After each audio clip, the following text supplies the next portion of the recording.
I have the 9th pick out of 14. This is a 14 teamer that we're playing with here. So I think this is my first 14 team draft. Now that I think about it. So this will be a slightly unique challenge for me.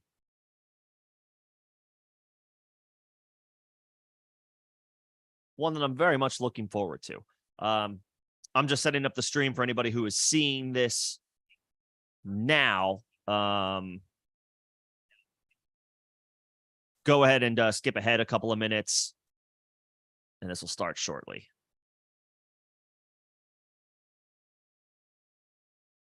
I have the 9th pick out of 14, half PPR, start 2 receivers, 2 running backs, 1 quarterback, 1 tight end, 1 flex.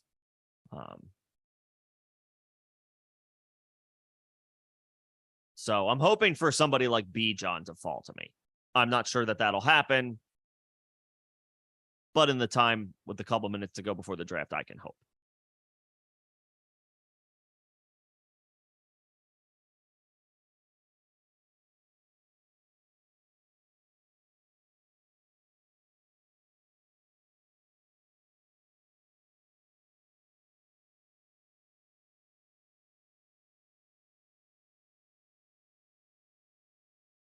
Again, skip ahead about a minute or so, and you'll get my full attention as I just finish getting this set up.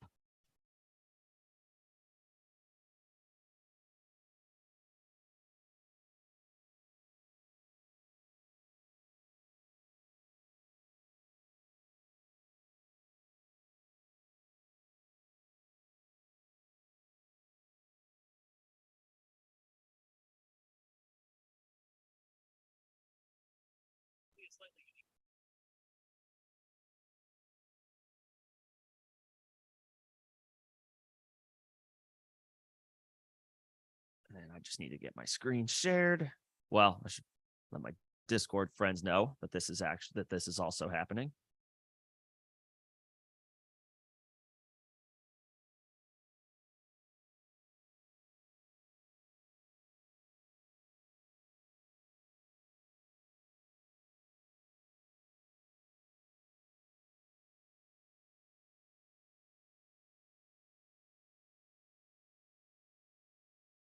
All right, should be off and running, I think. That is the timer that this has started. I'm going to turn that one off. Make sure we're good. Start sharing my screen, and the draft has just kicked off.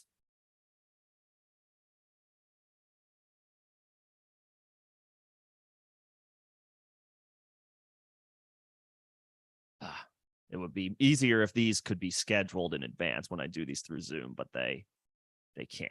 It's a little tricky.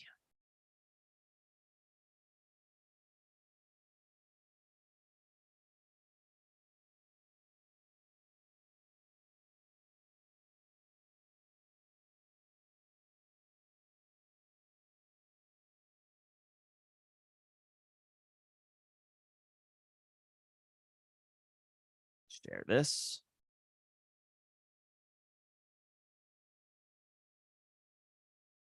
All right, we're off and running. Appreciate y'all's patience who will catch the beginning of this stream. Little quiet as I had to get this set up. It's not the easiest to get this set up real time, but we are off and running. So, ESPN draft, half PPR, 14 teams. Pretty chalky so far. Jefferson, Chase, McCaffrey, Eckler. Would most like to end up with a running back here because I only start 2 receivers. I'm not as worried about taking wide receivers early. This is a format where I prefer a running back.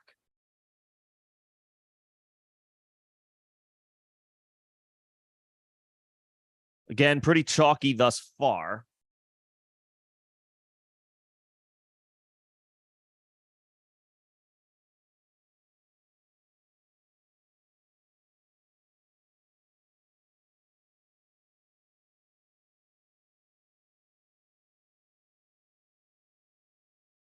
Yep. Still chalky.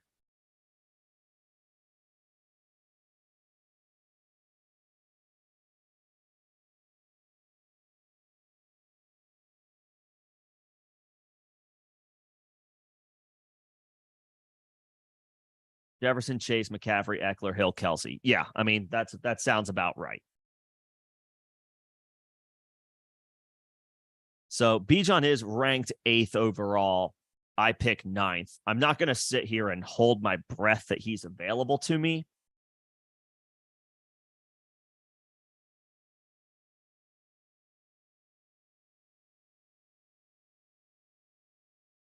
I mean, if not,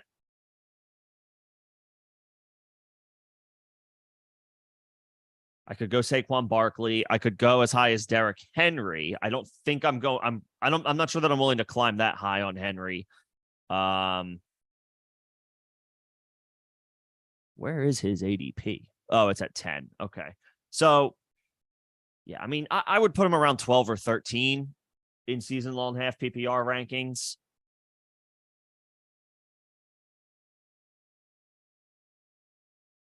I would rather have Nick Chubb. I would rather have Stephon Diggs. I guess the cutoff is Tony Pollard. I can like blow this up full. Yeah, that should work.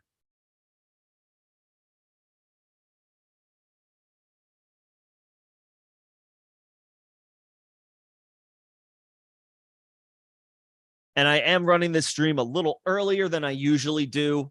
This is a special time, 5 p.m. Eastern start time. I know I usually start at 6. But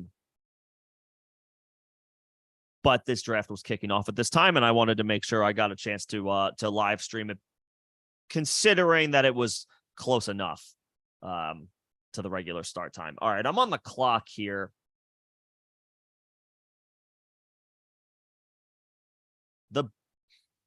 I think the best player available.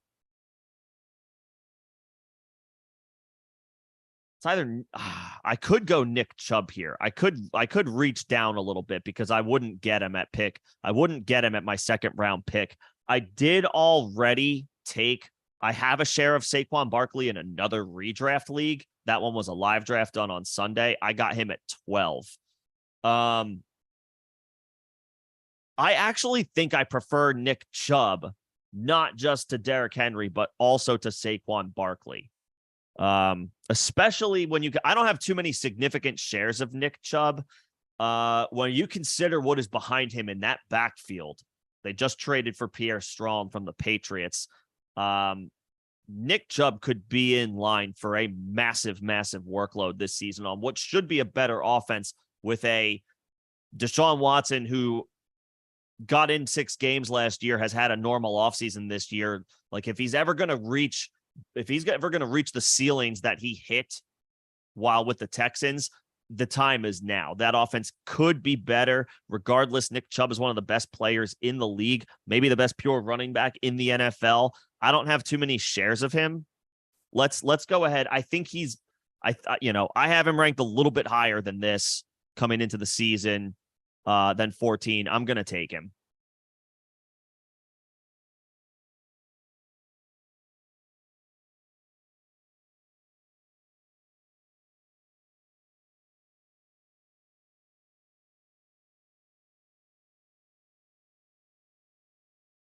Yep. I mean, should be in line for a significant workload and could be in line potentially for his most fruitful season catching the football with Kareem Hunt no longer in the fold, no longer in the mix. What's going on, Alex? Yeah, so that's my explanation on taking. It's a couple of things with Chubb.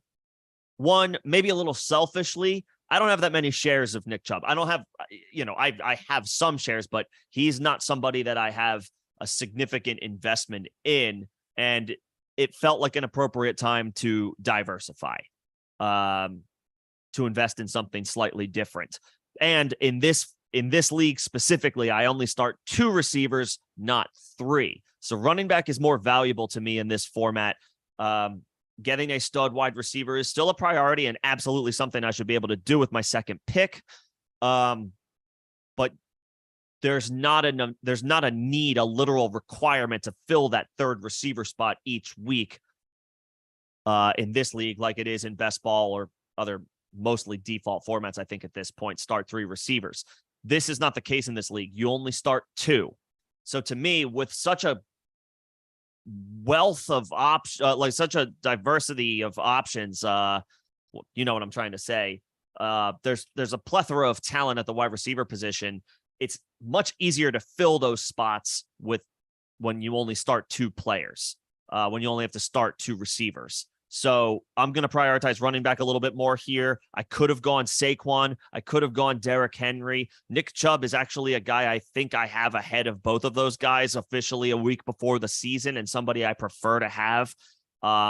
Selfishly, I don't have too much in the form of investments in Nick Chubb this season yet. I think I want to change that. I decided I wanted to change that, and therefore I take him 9th overall. Predictably, Saquon Barkley and Derrick Henry go right after him.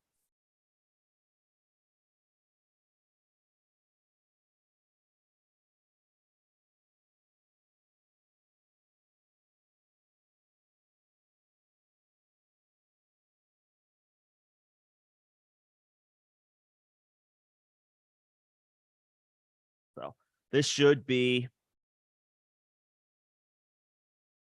a good spot for me in about 8 picks. I'll still have a shot at Jalen Waddle. I'll still have a shot at Chris Olave. And I'll have an outside shot at somebody like Amon-Ra St. Brown. I don't think I will be able to get a chance at A.J. Brown. I'm drafting with several Eagles fans.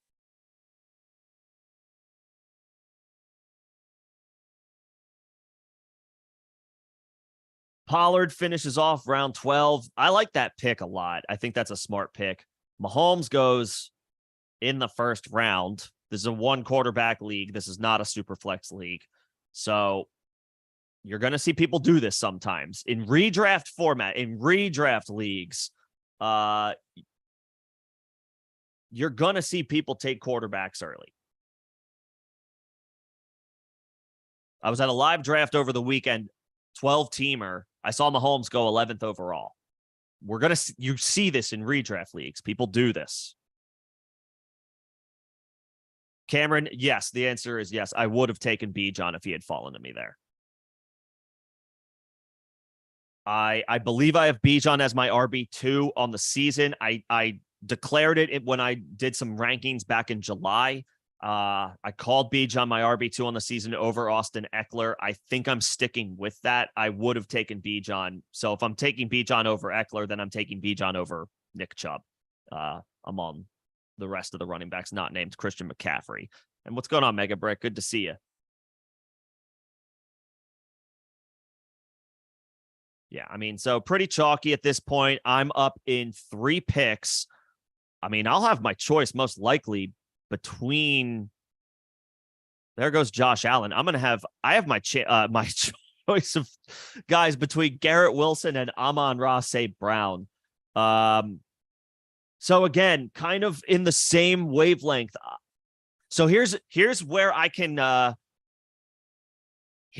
actually take advantage of something in redraft like I can in best ball. That is getting players who play each other week 17, championship week. If you get that far, which is obviously what we are playing for, you're going to have guys in potential high-profile matchups with lots of scoring potential carrying each other back and forth. The Browns and the Jets play each other week 17. On top of that, I do think Garrett Wilson is my best option here. I do think he's got a top 10 season coming. I'm going to pair him with Nick Chubb.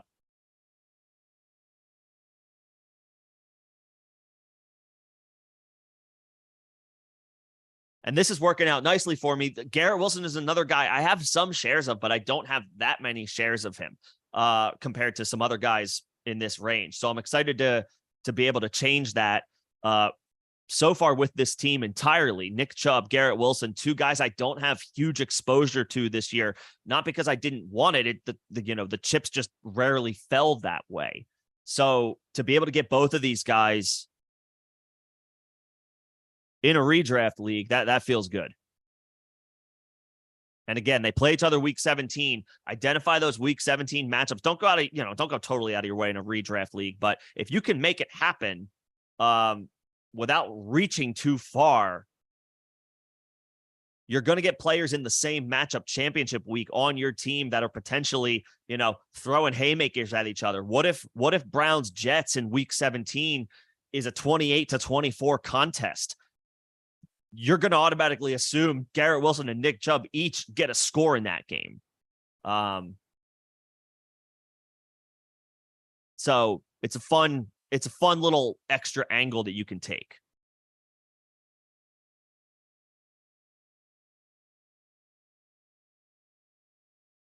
Amon-Ra, Joe Mixon round 2. I've been seeing him go like round 4 in best ball. Now that's up from an ADP of like 60 or 70 over the course of the offseason because his future was a little uncertain. Now it's in the 40s on Underdog. We're seeing him climb even further. I mean, Mixon does feel like he's valued too low at the moment. His efficiency came down a little bit last year, but Samaje Perine is gone. They replaced him with essentially Chase Brown, a 5th-round rookie. Travion Williams has been hurt with a hamstring injury for most of the past few weeks. I mean, Mixon may have lost a bit of a step. He is a little older now at this point, at least as far as running backs go, but that backfield is his, man. That backfield is his. Jahmyr Gibbs, man, we are seeing him skyrocket. I don't know that I would take Jahmyr Gibbs with guys like Chris Olave and Jalen Waddle on the board. But damn, I mean, I'm not off of him either. I'm not telling you guys to fade Jahmyr Gibbs. It's noteworthy to see how high he's climbing. It is getting a little shaky. There are some really good established players that you are passing on if you take Jahmyr Gibbs in the back half of the 2nd round. But the more I think about this, the more I think it's not going to be as much of it's going to be a timeshare. David Montgomery didn't sign with the team to sit on the bench. He's going to play plenty, but man, I feel like that's a temporary potential 50-50 split. I mean, I think eventually we're looking at least like 55-57% of the snaps in Gibbs's favor before long, and that could go up.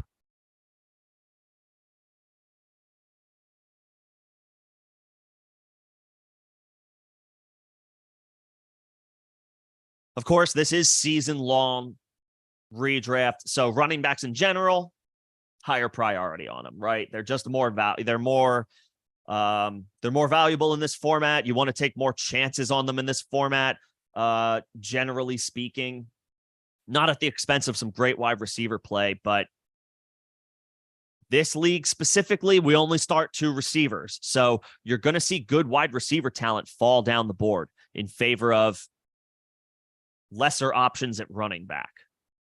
I need to keep tabs on the quarterbacks. They historically go early in this league, even though it's only 4 passing touchdowns. I don't want to get frozen out, but yeah, I mean, Mahomes, Allen, Hurts, Burrow, now Lamar are already off the board. That's 5 quarterbacks in the first 31, 32 picks. That's a lot.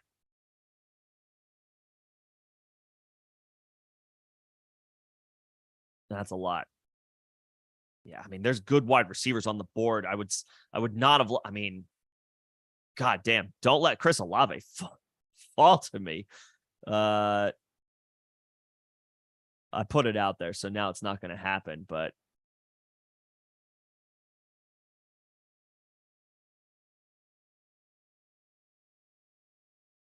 yeah, I assume it's not going to be Jalen Waddle. I have somebody auto drafting 2 picks ahead of me, so they're just going to take whoever so Jalen Waddle has no chance to get to me, unfortunately.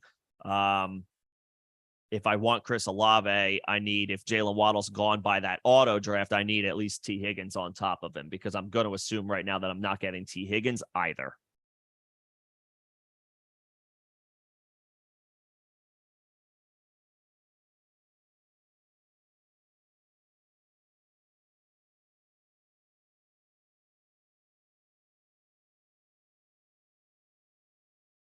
By the way, can't stand ESPN. I'm not the commissioner of this league. I have too many leagues to commission as it is.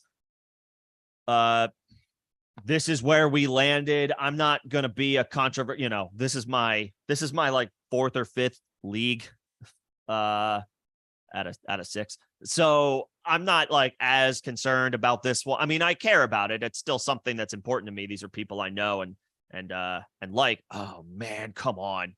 Let me get Olave. They insisted on having it on ESPN. There he goes. Okay, that's fine. So I wasn't going to fight it. Man,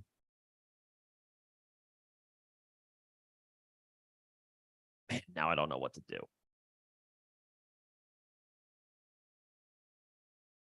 Stevenson is here. This feels a little rich for him. Just because now Zeke is there.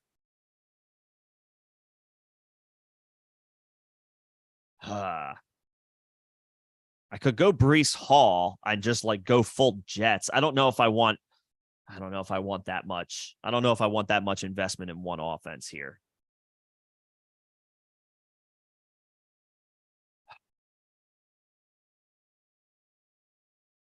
I don't really know if I want Ramondre Stevenson here, but it might make sense to roll the dice. It's so hard to trust a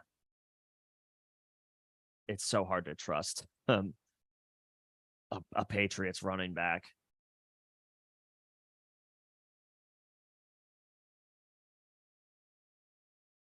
These guys are ranked so high.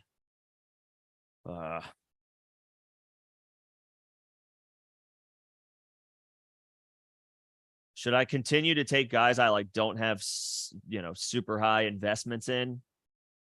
I could do that with Dameon Pierce here. I don't have tons of exposure to some of these guys. Should I change that?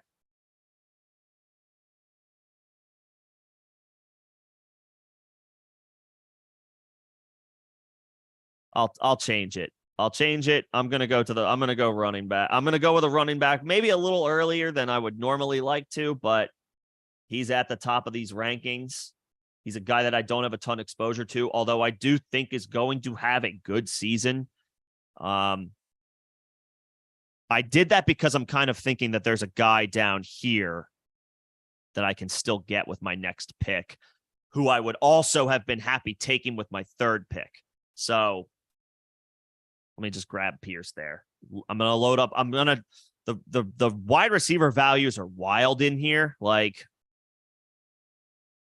Drake London. Look how far Drake London is. Look how far down Brandon Ayuk is. And then like J.K. Dobbins is all the way down here. These rankings are whack, man.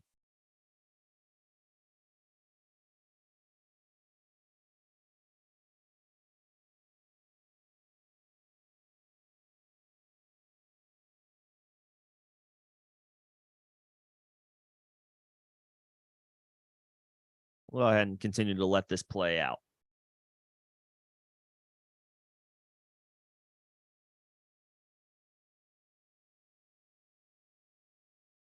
And yeah, happy to take questions while this is ongoing. How much time do I think should be on for each pick? I mean, it varies. I have one. This league is 2 minutes. I think I had another league where it was 1:30. I would say between those two, like either 1:30. That's the minimum. I mean, real casual leagues, I guess, could do like a minute. But if you're, if this is your home league or one of the leagues that you care about that is more important to you, you want a little extra time to think about it in the moment. I know 2 minutes can feel long, but when you're on the clock, it moves quick. That's my default for leagues for the leagues that I care about a little bit more are the 2-minute ones. If there's one maybe that's like lesser priority, still important, but not as prioritized, like 1:30, like sure, somewhere in that range. 1:30 would be the minimum for me for leagues that let's put it this way. 1:30 would be a minimum that I would want for leagues that I'm actually invested in. If I have a couple like, these are my 5th and 6th leagues or 4th and 5th leagues, and I'm only in them because it's for the sake of doing it, and it's a $20 buy-in, $15 buy-in. It's not, we're not exactly playing with house money here. A minute is fine, whatever. I'm not going to gripe about those. But I want a little bit more time for the leagues that I'm actually invested in.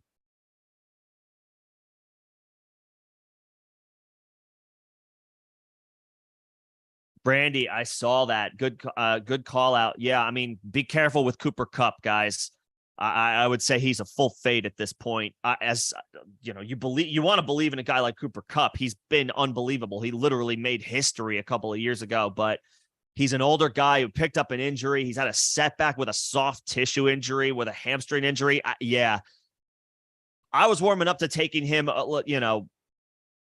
when I was in the situations, at least over the summer in best ball, to take him even higher than his current ADP of like 105, 106. Now for me, I don't know how far he has to fall for me to want to take him, but I don't know if he's going to fall far enough. So let's see real quick. Okay. So Jonathan Taylor went in a range where I was happy, where I didn't have to make the decision to take him. I'm not going to get Deebo Samuel. He's going to be auto no matter what, whether this person on the clock takes him. I'm next to somebody who's auto drafting, so they would take Deebo. If it's Christian Watson, they'll take Christian Watson. I will probably take Breece Hall if he's there for me. Breece Hall has been a guy I've been pumping up on this channel. If you've listened, I did the rankings. I had him as my RB. I had him as my RB 12 while he was still on the PUP list. I feel even better about him now before this leading into the season. I think he's going to have a strong year. He's good. We're going to have to be patient with him. We're probably, I would say you may even want to leave him on the bench potentially if you're loaded at running back week 1. Like, let him prove that he's going to get a big workload. This is where I want Breece Hall. This is where I want Breece Hall. I think he belongs in the 3rd round. I'm getting him in 14 teams. I'm getting him in like the middle of round 4, pick 48. Yeah. Yep. I'm taking Breece, and I'm rolling the dice because I have Nick Chubb and I have Dameon Pierce. I am not relying on Breece Hall yet. I start 2 running backs and a flex. I'm going to get good wide receiver value where I can have 3 good wide receivers to start the year. And if all goes well, I'll have 3 good running backs to end the year when Breece Hall starts to get his sea legs under him, gets back up to speed.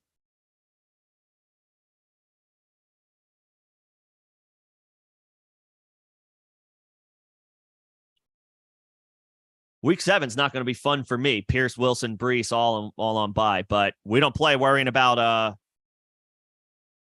we don't worry about bye weeks when we're building our team. Not too much. Yeah. I'm in full free fall with Cooper Kupp. It sucks. It sucks. We're talking about a guy who made history a couple of years ago, was looking at a potential, 190 target, 200 target season this year with Matthew Stafford. God knows what he would do with that type of volume when healthy, but that's the kicker. Setback with a soft tissue injury this close to the season at his advanced age. No way, man. That's no way. That's an albatross right there. If you have him on your dynasty team, you're thinking the worst right now. And I hope obviously we hope the best for the situation, but it's not a good one. I don't think he'll fall far enough for me to want to consider him. It's going to have to be with an injury like this, with a player like him. He missed second half of the season last year due to injury. He already got hurt in camp earlier. Now it's a setback to soft tissue. Cooper Kupp would have to fall to the 5th round for me to consider him. Maybe the 4th, but like even then, you're playing with fire. He's not going to fall that far anyway. Somebody will probably take a chance sooner.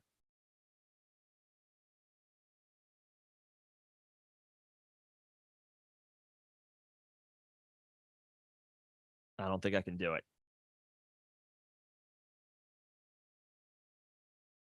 Up in 9 picks. I assume Madison's not going to be there for me.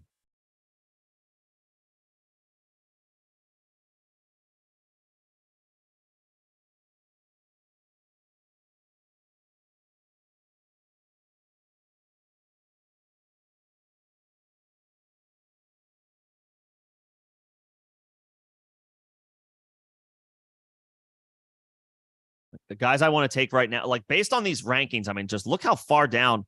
I mean, I would take Drake London much higher than that. I would take Brandon Ayuk much higher than that.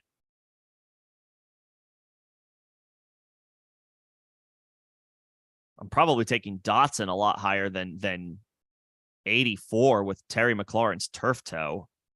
Yeah, I mean, there's good value in here. I believe I saw Justin Herbert get drafted. He did.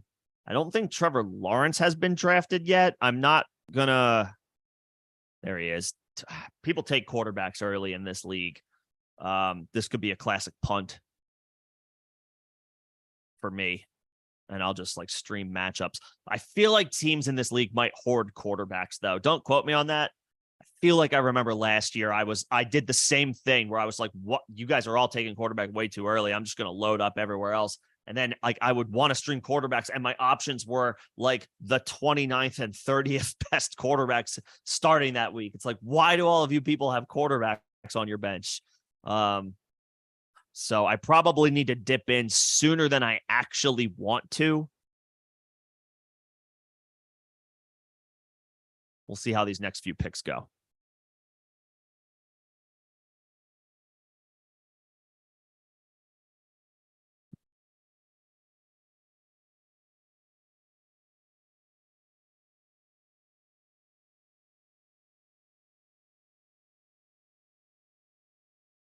Waller.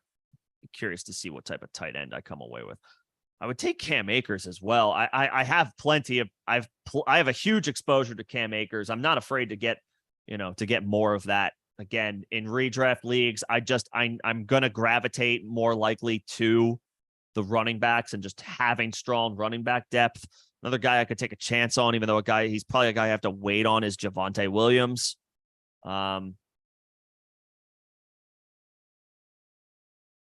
We'll see what happens here.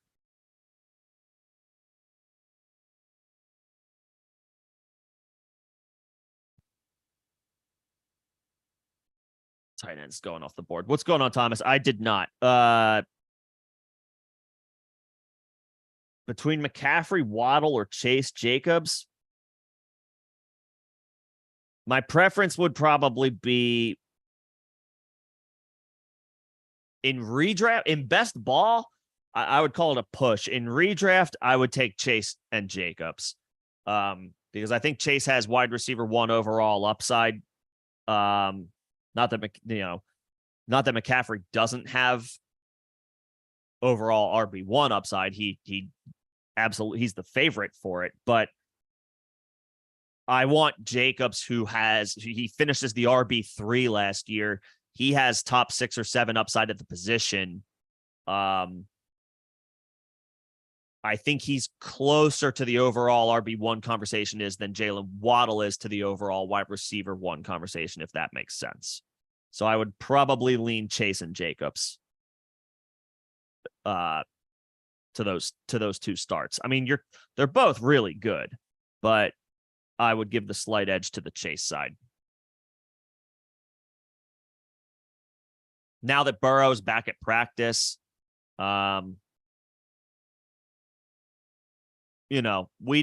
that we were expecting Joe Burrow to miss any time, but now that it looks like it's a definitive, like, no concern, he's going to play week 1.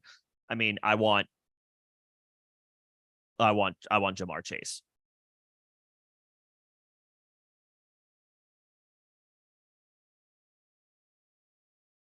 There goes Trevor Lawrence. Where might this person go? Go anywhere. I would love to get Alexander Mattison. I'm not sure that I expect that I will. Settling for Javonte Williams could also be fine.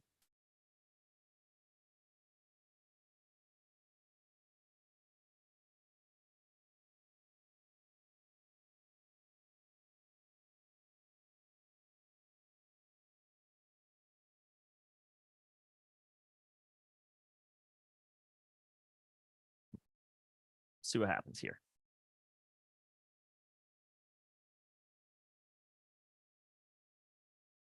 Terry McLaurin. Okay. I didn't want Terry there. The vibes are down on Terry McLaurin. It sucked, but turf toe is something that you do not want to mess with. I'm going to keep attacking running back depth, and this is another guy who I don't have a ton of exposure to. So I'm like happy to draft a guy, one, that I think makes a ton of sense here, but two, just keeps adding to this team that I have that is, for the most part, I don't have a ton of exposure to in general in best ball and other formats. So let's keep adding to the running back talent in a format where you only start 2 wide receivers. I will worry about my wide receiver 2 later. I now run 4 deep at running back. And I have 3 really good options that I can start over Breece Hall if I want to be patient with Breece Hall. Just today, it was alluded to that Breece Hall might not get a full workload right away. Week 1, they might be taking their time with him. They might ramp him up slowly.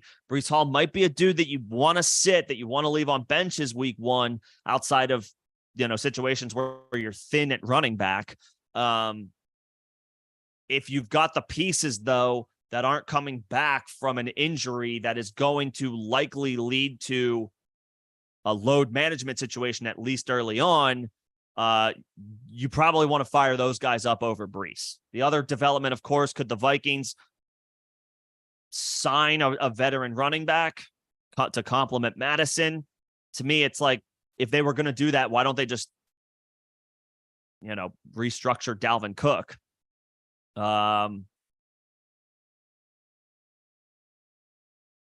They would probably have to, they probably couldn't shave as much off the top of that contract as they would like to, but at this point, Leonard Fournette, Kareem Hunt doesn't sway me too much to, in the case of like Alexander Mattison. Madison's going to be the guy this year.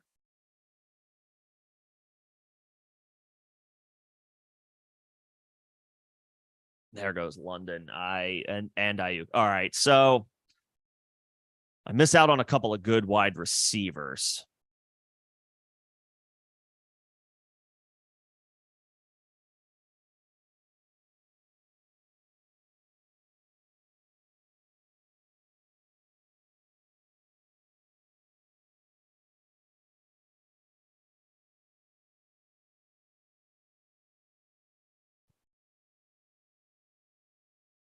Let's see what else I can do here.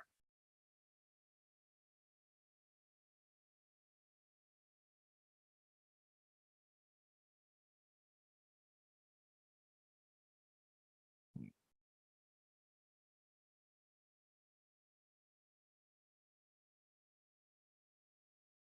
going to continue to wait on Jerry Jeudy. I could take Tyler Lockett. All that guy does is catch touchdowns. I don't know if he's going to make it to me, but that's certainly an option.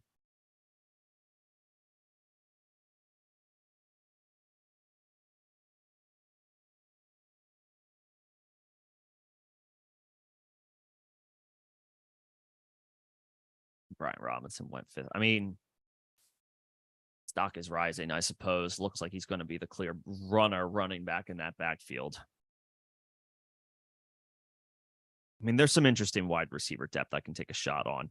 I'm not super worried because I only have to start 2 and I have a stud in Garrett Wilson. There will be other good wide receivers to choose from. If I can get Tyler Lockett, I would take that. I'm up in 3 picks. Certainly possible.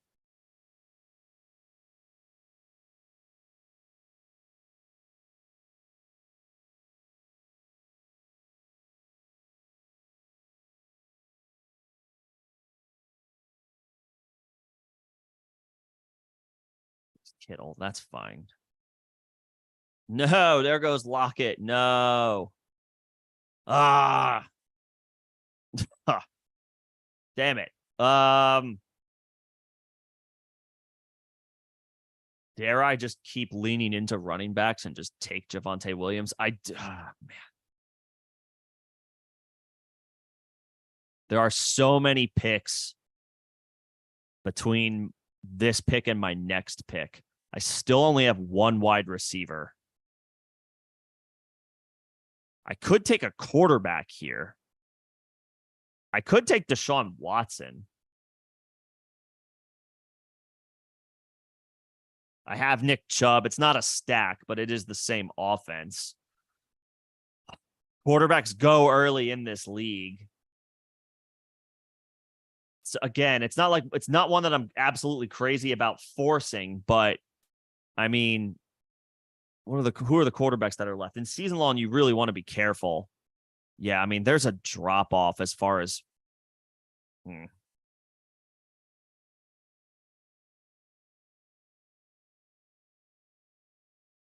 All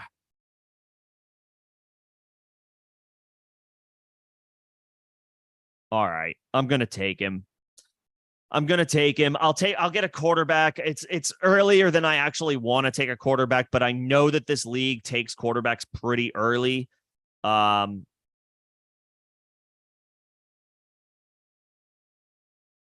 2, 3, 4, 5, 6, 7, 8, 9, 10, 11, 12. So 12 picks, about a 12-team round cheaper than Trevor Lawrence. I get Deshaun Watson. It's fine. I'll live with that. I know I left Javonte Williams on the board, which felt a little icky for sure. But I have my 4 running backs. I have 4 running backs that I already feel really good about. You want to be careful about oversaturation. Obviously, there's of course the thought process that there's no such thing as too many running backs. But the fact that I've invested so heavily in them through my first 6, I have 4 through my first 6 picks. There's still plenty good depth that I can get a little bit later. Let's address other positions.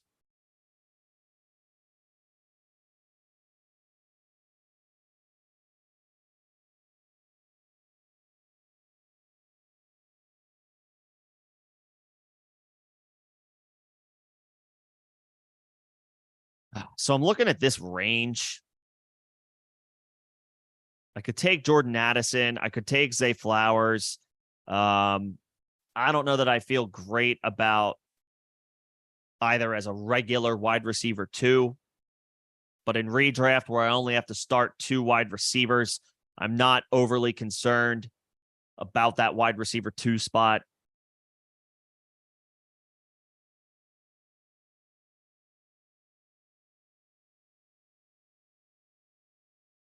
Like this league, sometimes teams do some weird things, and it's 14 teams, 14 teams, half PPR.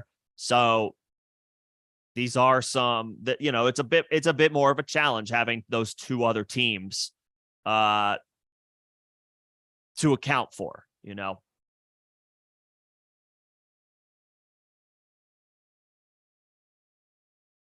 Extra 4 picks per 2 rounds.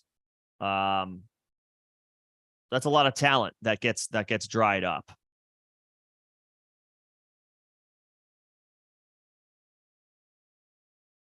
So I went for a little bit of a zigzag. In a league that I know will take a lot of quarterbacks early to the point where they are potentially hoarding them. I don't want to be stuck like trying to stream like the 25th best option, as far as all quarterback options. That's the only reason I did that.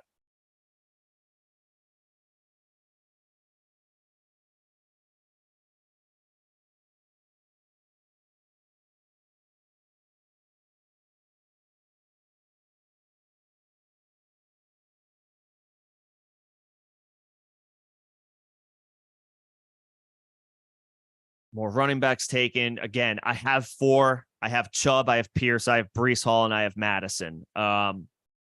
This is a good stable that I feel comfortable running with, especially I have time on Breece. I can let him come along easily if he needs to. Like, they're going to bring him along on the load management track, so to speak.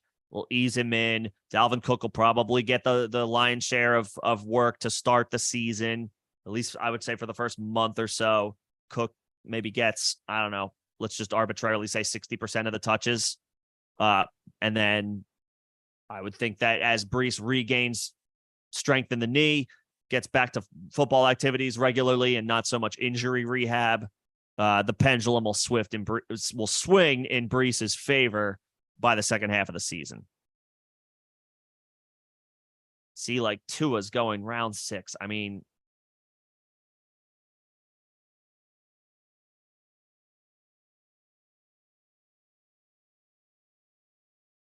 I grabbed what I think is the end of what should be the QB ones. Like, Watson should just like stumble into being the QB 10. I mean,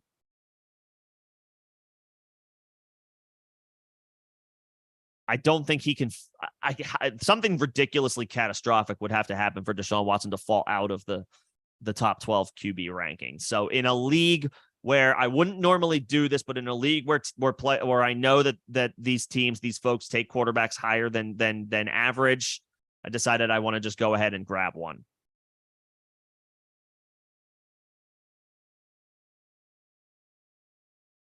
I'm 10 picks. If I really need a wide receiver, hell, Gabe Davis is really low. I wouldn't mind that either. If I can get Dotson, I'll take Dotson, but I'm not expecting at this point that he's going to fall to me. Certainly like him, though.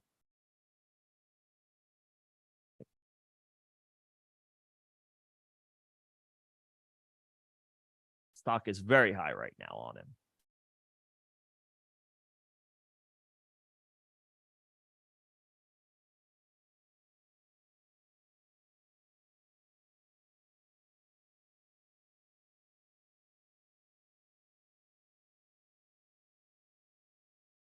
Yeah, what I have to hope for is that some of these random tight ends start to go, that people continue to grab running backs where they can, although it looks like the running back well has dried up.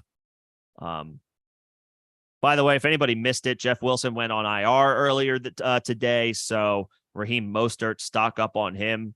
He's going to, you would think, be the guy that gets first crack at 1A opportunities for the first month of the season. Devon Achane, it's, I guess, expected to play. He must. I think they're hoping he suits up for week 1. They also signed Darrington Evans today in the event that Achane's not ready after his shoulder injury he suffered in the preseason. He'll probably be eased in somewhat. So some stock up, some short-term stock up on Raheem Mostert.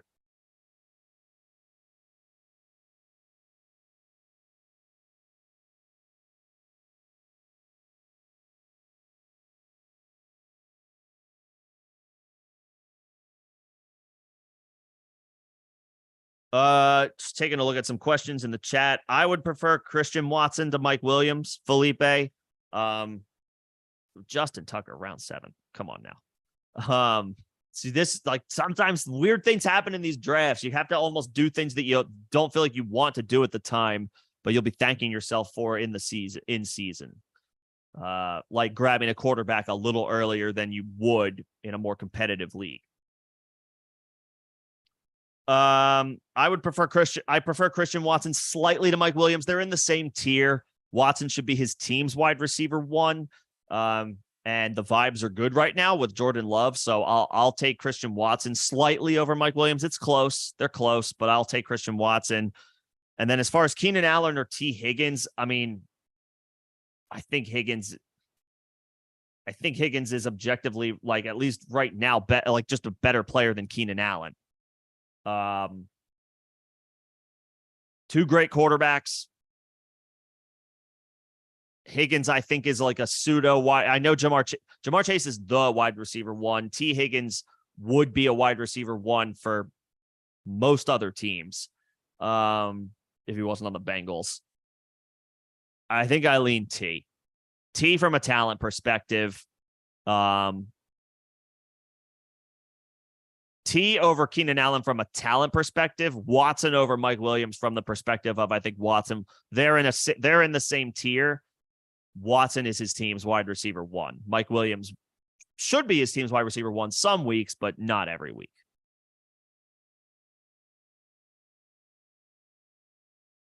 Come on, baby. I'm going to cue him for good vibes.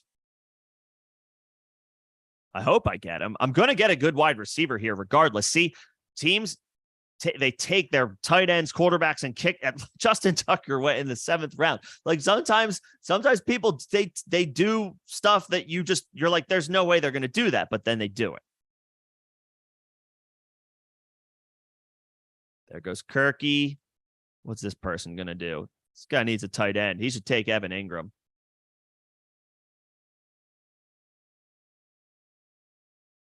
Oh, come on. I would love to get Dotson here. Now that it's like possibly real, I would love to get Dotson here. Come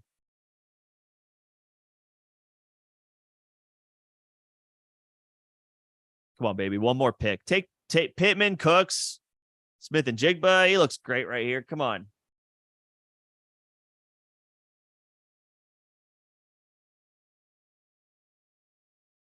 And now that I have Watson, I just want to keep track of where Elijah Moore is.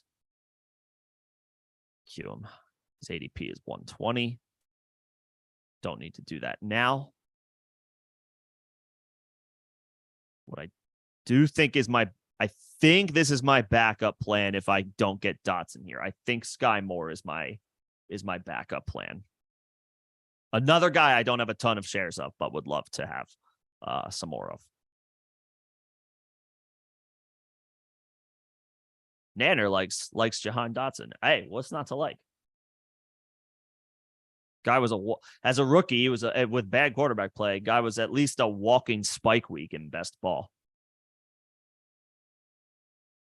Should be in line for what just happened. What happened to my picks? What just happened here?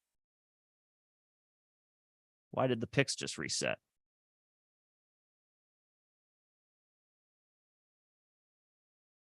There goes Evan Ingram. I don't know why the picks just reset, but I got Dotson, and I am actually quite happy to take him here.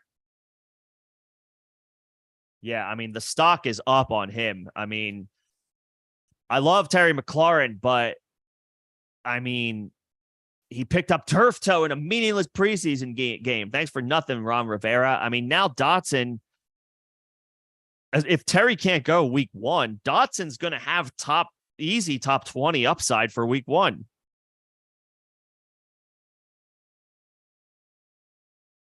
I'm going to assume I don't get Sky Moore here. But like also here you go. See, in the 7th round in this draft, we saw like the ninth quarterback drafted, the first kicker, and the first defense. The wild, wild west out here. I'm going to keep Elijah Moore queued. I'm not afraid to take him at pick 104, even though his ADP, at least on ESPN, is 120. I'll make that stack happen because I have Deshaun Watson. Not afraid to make that happen.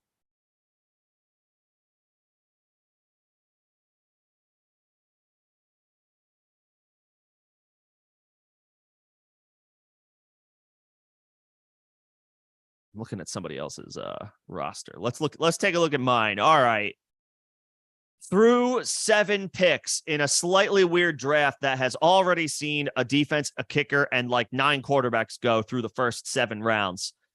Nick Chubb, pick 109 out of 14. There's 14 teams, 14-team league, half PPR. Start 1 quarterback, 2 running backs, 2 wide receivers, a tight end, and a flex, and a defense and a kicker, but who cares?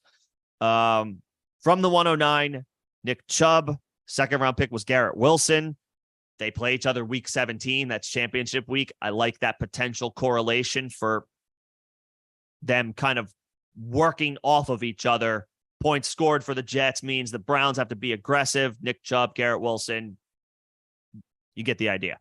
Third round pick was Dameon Pierce. Felt a little high, but I played into, I do think Pierce is going to get plenty of work this year. His ADP in this format was a little higher than others, and there were guys that I liked further down the list who I would also have been happy to draft in the third round, who were guys that I thought I could get in the fourth. So I kind of just flipped. I was like, all right, well, I would take Pierce in the fourth. So let me get him in the third, get the guy who I would normally take in the third in the fourth. I'll be just as happy. And that's exactly how it played out. I took Pierce in the third round, and then with pick like 48, which I think is a brilliant spot for Breece Hall these days, is where I was able to get Breece Hall. I'm not relying on him early on in the season necessarily. I don't need him to be my RB2 at a time where he might not be ready to give you RB2 production, but I got him as my RB3. I feel spectacular about that.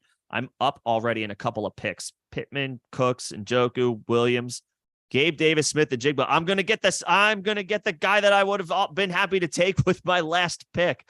See, man, I love how, all right, now I love how this is coming together. I feel great that I took Deshaun Watson where I did, because now I'm getting the depth at wide receiver that I didn't think I'd have the chance to get, and I'm ecstatic to get it. I'm going to pass on Elijah Moore here. Yes, it would be a potential, it would be a potential stack, but I could play the odds that other people in this league just like aren't paying attention with this ADP this low. And I'm going to take the guy who I know I have no shot on later. It's almost reverse psychology. I love that I got Sky Moore. He's got the potential. He should be an every down receiver for the Chiefs, along with Marquez Valdez-Scantling. I don't know that Kadarius Toney will be that. The injury issues speak for themselves. I'll take a guy who they drafted themselves. They've been developing now in his second year. Kadarius is already banged up. Juju Smith-Schuster is gone. Sky Moore might not be like a spectacular player, but he's in line for a spectacular opportunity.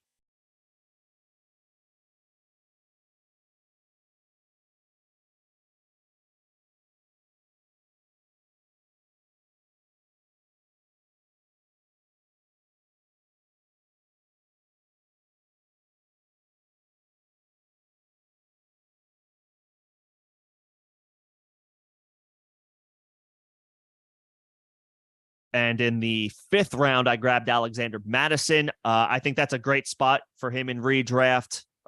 In the fifth round, not much competition for work. It's pretty much just Ty Chandler. And then they also signed Myles Gaskin, who was released from the Miami Dolphins. I mean, there's not a ton behind Alexander Madison. And again, when he was the guy who stepped in when Dalvin Cook was injured over the past couple of years, Madison gave you RB1 performances. Will he do that all season long for 17 games? I'm not gonna plant my flag and call that out, but he's gonna have some RB1 weeks just by default, just by being the starter, because it's what he did when he had to step in as the starter over the past couple seasons.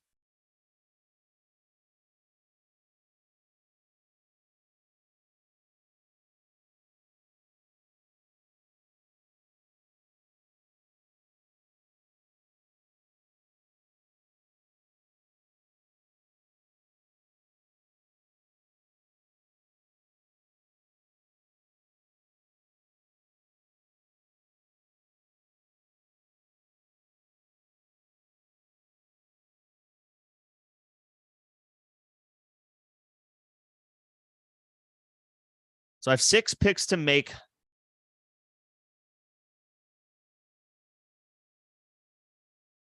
Eight picks made, 6 more picks to go. I need a tight end. Komet, Schultz, Ertz, Higbee, Kincaid.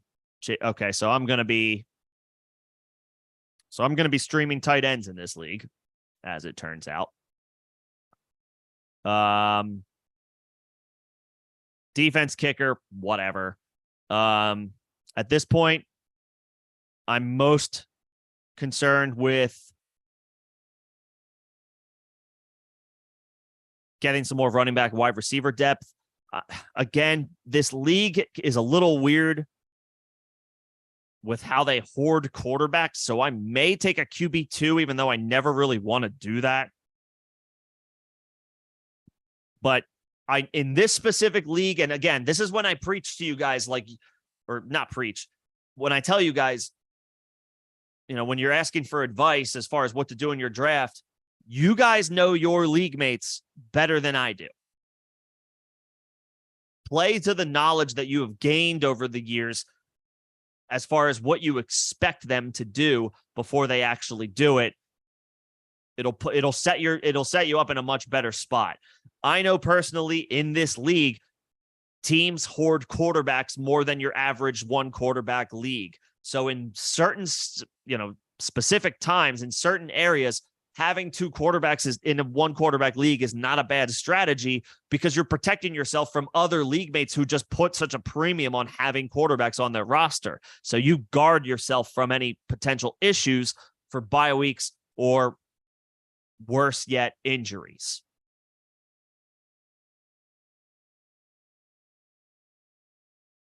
So you play to the strengths of what you know about your league mates.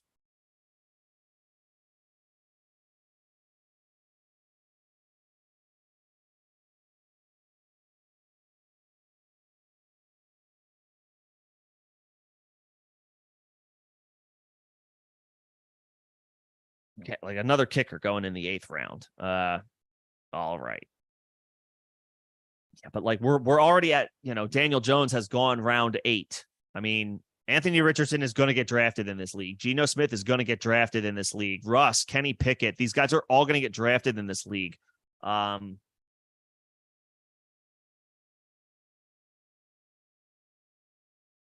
there are decent options down here as far as a QB2. I just want to make sure I don't forget about it. I don't want to do it yet. The guy I have queued right here, Elijah Moore. I don't know if it's going to happen. What I do know is I want to, whether he starts for me or not right away, I want that potential for a stack with Deshaun Watson. The other position, teams are grabbing tight ends.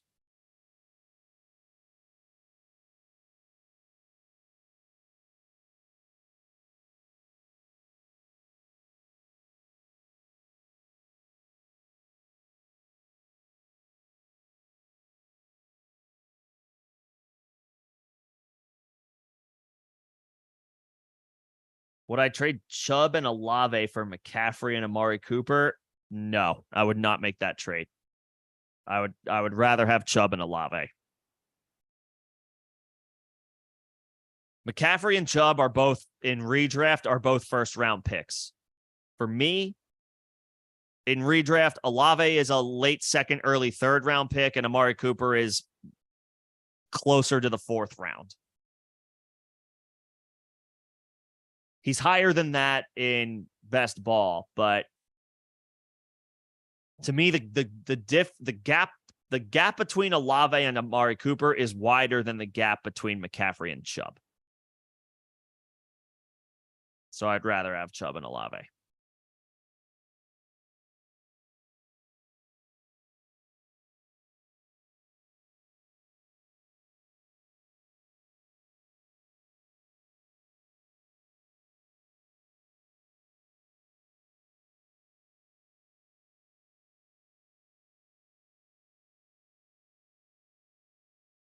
Let's see here. Up in 5 picks. My guy is, I'm just looking at tight ends right now. My guy is still on the board. I want Elijah Moore here. I have Deshaun Watson. I think Elijah Moore's stock is up right now. I think he's going to get a ton of targets out of the slot with that offense. Very much in on Elijah Moore. I was in last year. He had some issues just being in the doghouse last year, and atrocious quarterback play. I think his fortunes turn around. I have no reason to be out on Elijah Moore if I believe in the talent, and I think his situation has improved immensely compared to last season. That's the guy I want.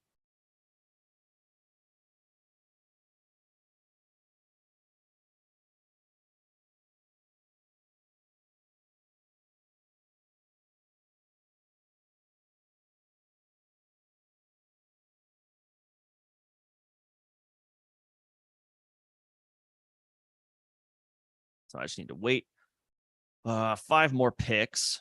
I should be able to get him. And then see, like, there's some more good running back depth down here that I'm more than happy to end up with. If I can get Zach Charbonnet this low, I'd be happy with that. And I'm telling everybody, for your last pick, if you wait on a defense like you should, just take Washington. Just take the Commanders defense. They play Arizona week 1. Arizona does not have a quarterback. We'll worry about your week 2 defense when it's time to worry about week 2. For your defense, just wait. Just wait and grab Washington. They play Arizona week 1.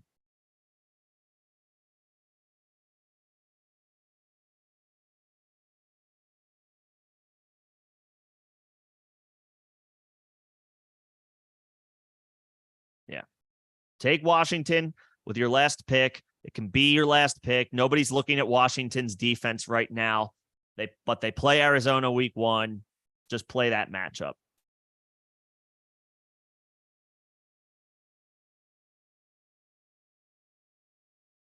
I have Elijah Moore queued here, 121st pick overall. I think I personally think this is a steal. Elijah Moore is woefully misranked on ESPN. I will be taking full advantage of this within the next 2 picks.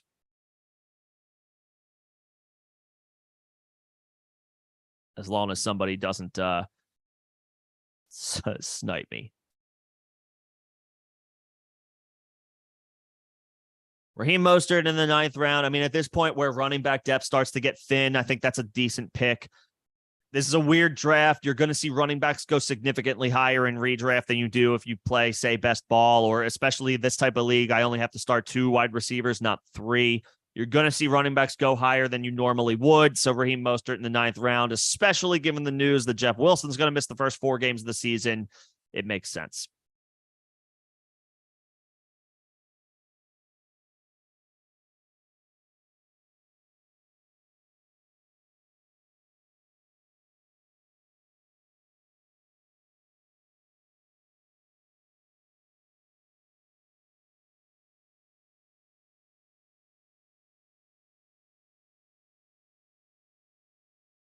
Some people are still taking their sweet time. That's okay. You're given the time allotted, so therefore you are within your right to use it. But we are in round 9 at this point.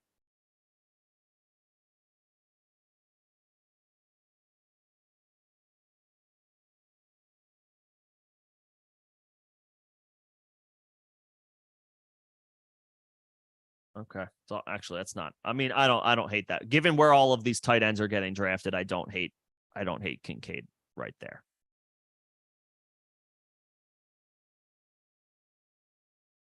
Let me get Elijah Moore. I'd be very happy. Be very happy with that.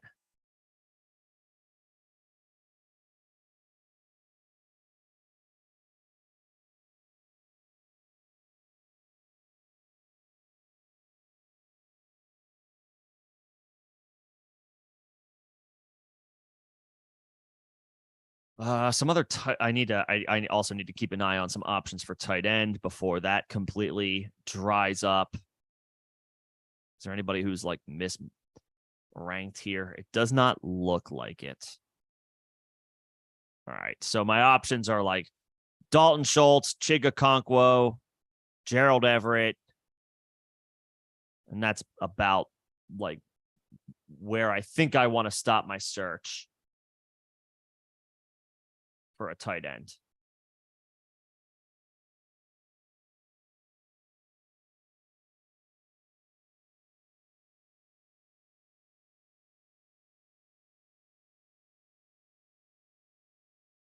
I guess I'll cue Chigakonkwo because I do want to. I don't want to freeze out of a starting tight end, and I do think Chig has a really good opportunity this year, even with the addition of DeAndre Hopkins. I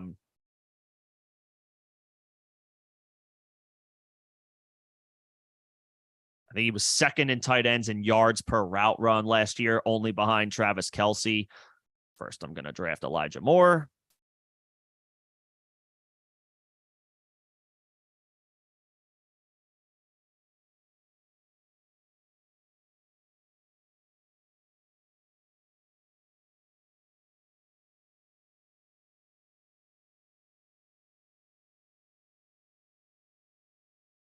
Feel really good about that depth. Really good about the wide receiver depth. I have 4 options. I probably want a fifth.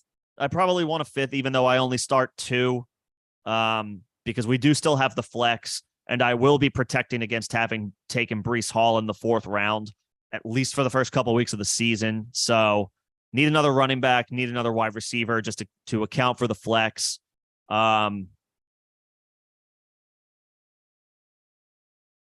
That might mean I only draft the 1 quarterback, which you would think is fine normally, but in this league, teams hoard quarterbacks, so I have to be mindful of that.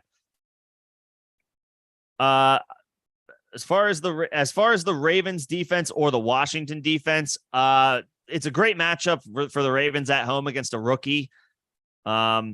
And they're probably a better, they should be improved from what they were last year. But I think Washington's defense might actually be a little bit better. And they're just going up against a team that doesn't have a quarterback. Arizona is going to start either Josh Dobbs or Clayton Tune, who was a 5th round rookie. I'm assuming it's going to be Dobbs because he's the veteran. But like, holy God, that might be a slaughter, at least as far as Washington's defense goes. I'm taking Washington. Maybe I'm leaning too into the matchup, but also like Arizona doesn't have a quarterback. No disrespect to Josh Dobbs, but he just got there. He worked with the offensive coordinator, the Arizona's offensive coordinator in the past, but like, so yeah, he knows the system a little bit, but like, he just got there. He just got there, and it's not a good offense anyway. Marquise Brown is solid. James Conner is good in the backfield. But it was a bad offensive line last year. They did get the best offensive line prospect in the draft this year, but he's a rookie. In his first NFL game. I mean, I'm taking Washington. I have to make a decision here. I like that spot for Nico Collins. Mooney, Gallup, Thielen. Yeah, I mean, there's not... We've reached the point of the wide receivers where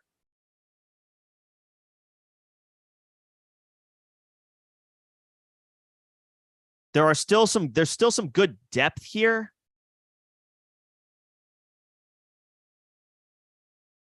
But in this league, I don't want to get frozen out of a tight end. And still another tight end just went. Dalton Schultz just went. I don't want to get frozen out of a tight end here. I'm just going to take a Okonkwo. It gives me an option early on, and I can, if I need to figure it out later, I'll figure it out later.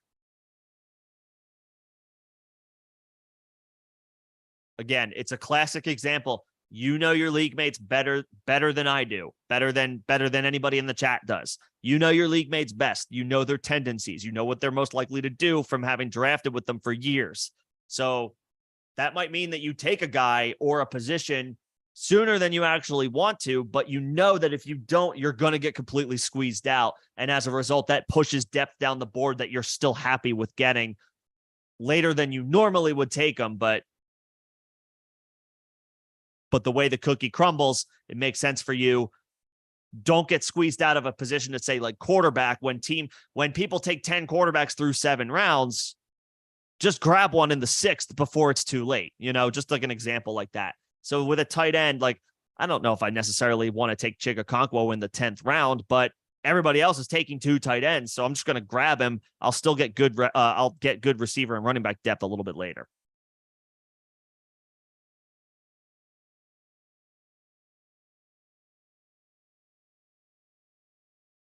Play to the strength of you know your league mates, or you should if you've been drafting with them for at least a few years, you should know their tendencies.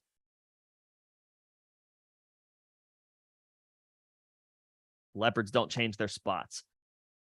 Drafting 8th in a 10-person league and someone offered to let you switch to 3rd. I mean, is that it? Is that all you have to pay?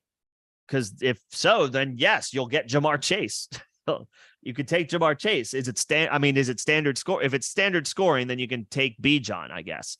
But if it's half or full PPR and you're moving up to 3rd, if you don't have to pay anything extra, then yes, do it. Someone's giving you 5 free spots. Take Jamar Chase. Absolutely.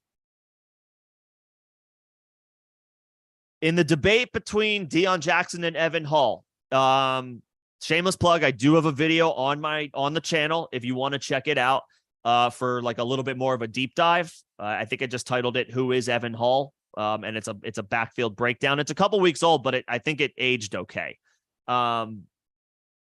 You can check that out for a little bit more of a deep dive. I'm personally leaning Evan Hall.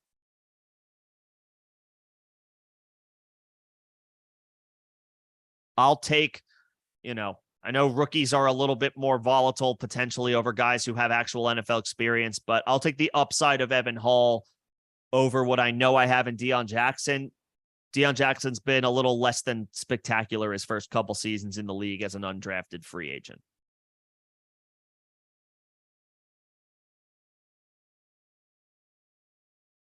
So I'll take Hall. Hall had, I think, like 90 catches his last 2 college seasons. College to the NFL obviously is a different beast, but I'll take the upside over what I know is a okay, not great running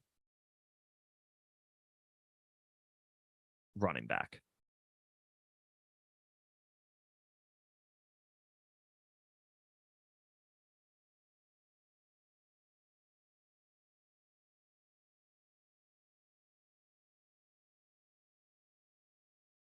I'm up in 9 picks, so I've got some time. All right. Would I trade James Conner and Thomas? Oh, I missed Aiden. I'm sorry. I missed Chubb and Thielen for McCaffrey. I mean, if you're getting McCaffrey there, then fine. If Adam Thielen is all it takes to move from Chubb to McCaffrey, then you do that. Yes, then you actually do that. If that is an offer, if that is an option for you, then yes, then you take McCaffrey. If all you have to give up is Thielen in addition to Nick Chubb. Would I trade Connor and Michael Thomas for Olave? Yes. You have Taylor. Okay, that hurts. But you have Breece Hall, so that's fine. Pacheco, that's fine. So you're still only gonna have Breece and Pacheco,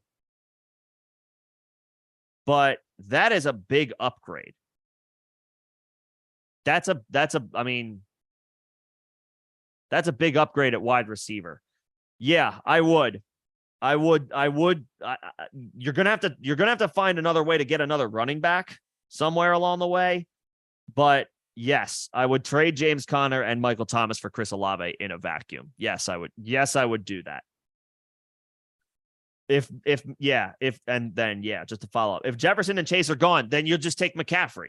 Or you could take Kelsey if you really want to. I would probably just take McCaffrey. But yes, if somebody comes to me and I don't need to like give them a later pick as well, if it's just like, yo, I just really want the 8th pick, I'll give you the 3rd pick for it. Yes, absolutely. Take the 3rd pick. You're getting 5 free spots. Hell yeah. Absolutely. Every time. If he wanted to like swap 2nd round picks, like, okay, now it's a little bit more of a conversation because, you're going from 8 and 12 to 3 and 7, 18. So that's a conversation. That's one where it's like, okay, I'm gaining 5 spots in the 1st round, but I'm losing 5, I'm losing a bunch of spots in the 2nd round. Like, is that worth it for me? But if it's just, here's the 3rd pick. I want the 8th pick 1-for-1 straight up. Take the 3rd pick. Absolutely.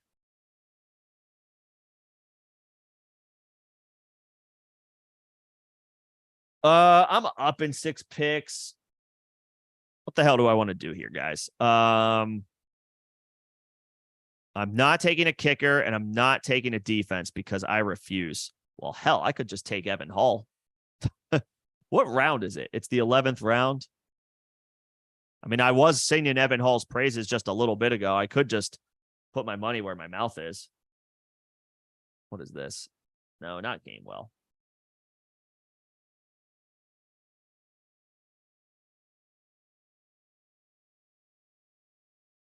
I mean, is it too early for him?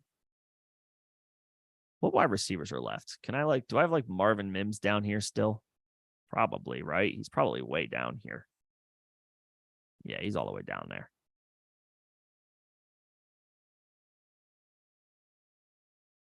I mean, Darnell Mooney is in an absolute free fall for now. I could take him.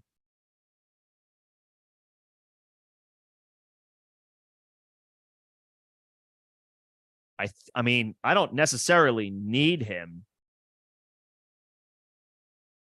But I mean, this is an absolute free fall for Mooney right now. I could also go Devin Singletary just because I have Dameon Pierce and get the handcuff. I could do that as well.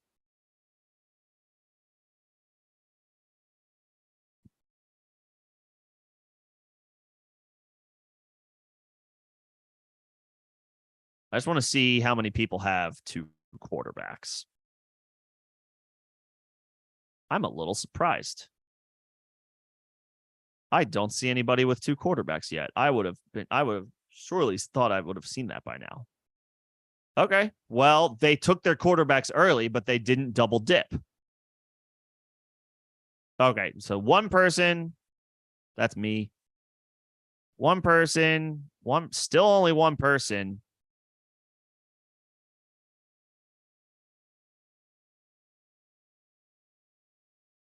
Still only one person. All right. I can skip quarterbacks right now. Yeah. I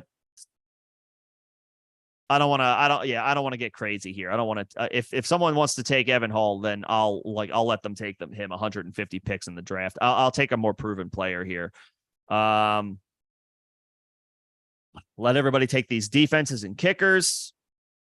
I think this, I mean, unless did Rashad Bateman get drafted? Wow, why is he so low? Why is he so low?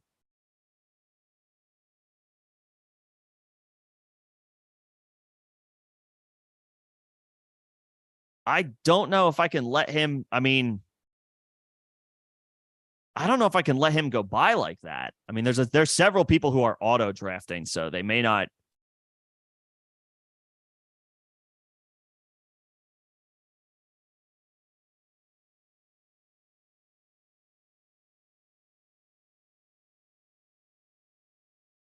Man. All right, I'm gonna do so again. Sometimes you have to be cognizant of these of a situation when it's presented to you, when it's right in front of you. I only have 2 more bench spots. I don't want to get giddy with like the wide receiver depth here because clearly there's going to be good options on the waiver wire when it comes to wide receivers. I don't need to load up on wide receivers when I only have to start 2 and I already have 4 good ones. If he's available to me here, I'm going to take Devin Singletary for the sole purpose of I have Dameon Pierce. So I am just going and grabbing that stack. Or that handcuff, excuse me. It's not a stack, it's a handcuff. I'm going to grab that handcuff, protect my Dameon Pierce investment, and I'm set. Rashad Bateman is woefully misranked here. And while I do like Darnell Mooney at his spot, I can almost assuredly get Rashad Bateman at with my 160 some odd pick with, I could grab Bateman there. So I grabbed Devin Singletary, complete the handcuff, the Houston backfield handcuff. I'll grab Rashad Bateman a little bit later, and then I will finish things off as far as with a defense and a kicker.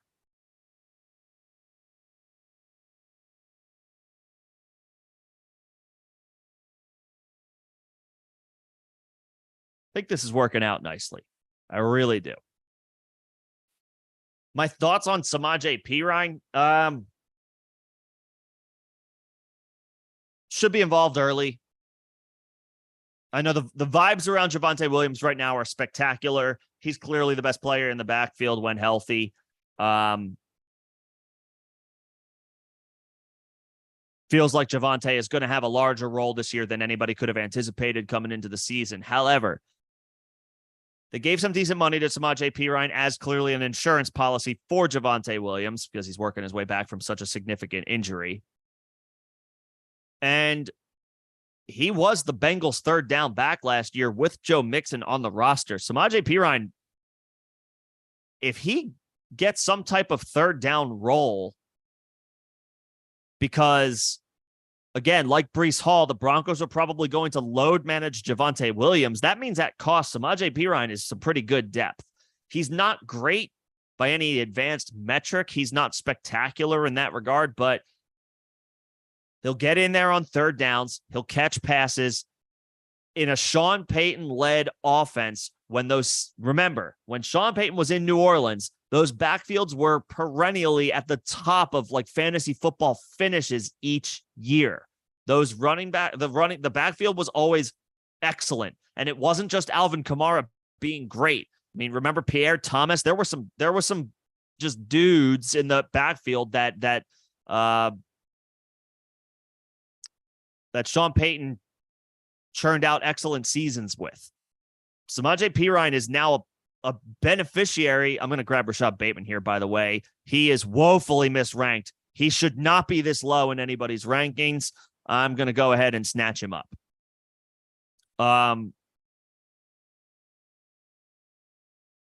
Perine is now a beneficiary of a Sean Payton backfield or Sean Payton offense. He's not spectacular by any stretch of the imagination, but he's good running back depth this year. And he's got a chance to maintain a role all season long. Again, if the Broncos choose to be somewhat cautious with Javonte Williams, especially early in the season. I think I am required by ESPN law now. I have to draft a defense and a kicker since that's it. This is the way that this is structured. I can't just keep adding to my bench and then, maybe cut a couple guys before the season to grab a defense and a kicker. I have to make those picks now. I'm just going to tell you guys right now, I'm drafting the Washington defense. There they are. Let's go ahead and cue them because they play Arizona week 1. Arizona doesn't have a quarterback. I'll worry about week 2 when it's time to worry about week 2. What defenses are out there?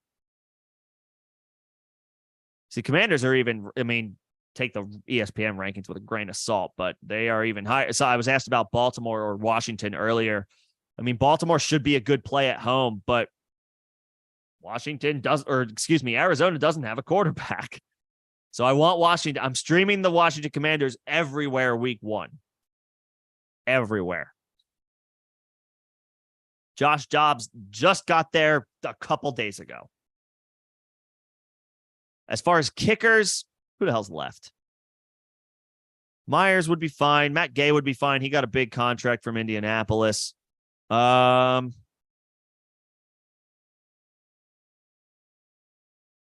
the super interesting names are starting to dry up. Happy to continue to take questions after this ends. This is about to wrap up. So thank you guys for coming in, hanging out, chilling during this draft. Tell me what you like. Tell me what you didn't like. We can have that conversation. Absolutely.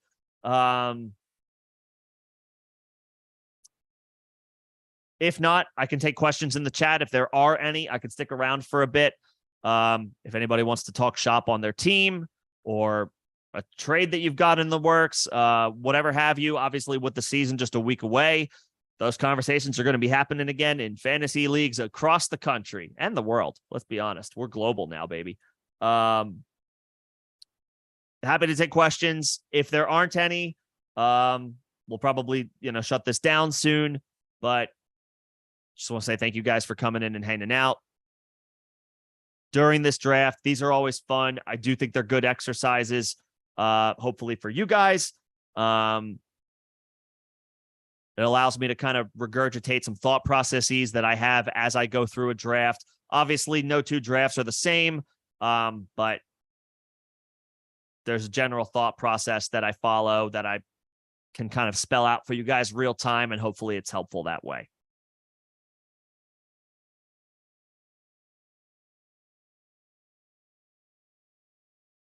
All positions.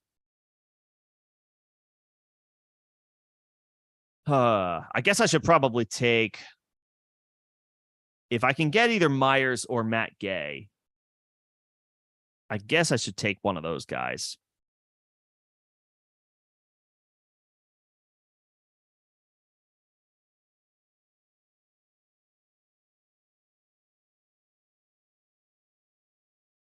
Kicker drafted, kicker drafted, kicker drafted, kicker not drafted, kicker drafted, kicker not drafted.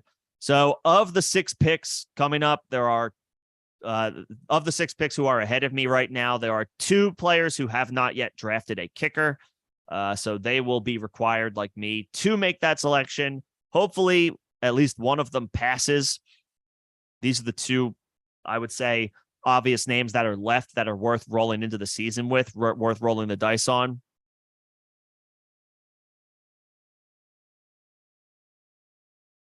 After that, we'll see. After that, it's a complete grab bag. Should you be worried about Goddard? No. Why would you be? I don't think there's any reason to be worried about Goddard. Goddard's my favorite. Goddard is my favorite top 75 value this year. I mean, maybe I should start saying he's my second favorite. I think Darren Waller is in for a potentially really big season. But, I mean, Goddard's ADP, I think, is around like 75. It's in the 75 to 80 range. Maybe it's a little higher than that. I love that spot for Goddard. Go look at his per game numbers last year. They were rock solid.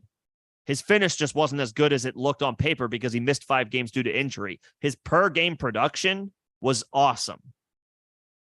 I think he was the tight end 5 in points per game. He's being drafted as like the tight end 7 or 8. I think he's a great value.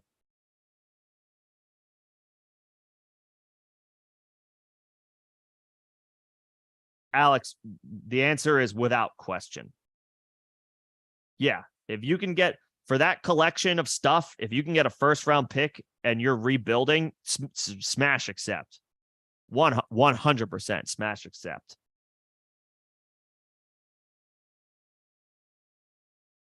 Yes, I take the first. Especially if I'm rebuilding. If I'm rebuilding, I can unload a running back, an aging tight end, and an intriguing wide receiver prospect, but still a 3rd round pick for a 2024 first. Hell yeah.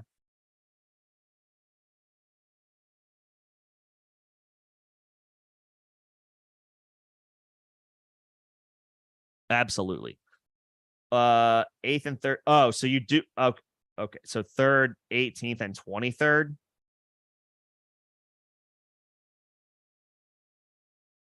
I'm not. Are you like completely flip flopping your entire draft, like each round? Like 3rd and 18th and 23rd, or is that just the cost for the 8th and the 13th? Is it a trade, the 8th and the 13th for the 3rd, 18th, and 23rd, or are you counting like as if like you're just taking over the 3rd overall pick in general? Like you're taking the whole draft capital with you, and the person you're exchanging with is taking the entire draft capital of the 8th round. Like what's the situation there? Defense. Everybody's taking a defense. So I'm going to draft my kicker and then I'll draft my defense. Okay, then yeah, I'm taking the 3rd pick.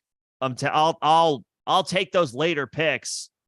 I'll take the 3rd pick because you're going to get Christian McCaffrey. Like you're just trading arbitrarily. It's just like I'm giving you my 3rd spot overall and all the picks that come with it for the 8th spot overall and all the picks that come with it. Yes, give me the 3rd pick. Yes. Give me the third pick definitively, like no, without question. And no, I'm not worried about Goddard and Devontae Smith. You should be buying the Eagles. You should be buying the Eagles weapons. They're not going to win 14 games. As an Eagles fan, speaking as an Eagles fan, they're not going to win 14 games again next year, and they're not going to win so many games going away. Remember in the fourth quarter, their passing game was a net negative because they didn't have to throw at that point in the game in so many games because they blew so many teams out last year. They killed so many teams last year by double digits, multiple scores. They were beating teams by the third quarter. It happened multiple times, especially at home. They're not going to have those types of games. They're not going to have that many games again. That means they're going to be throwing more in the second half.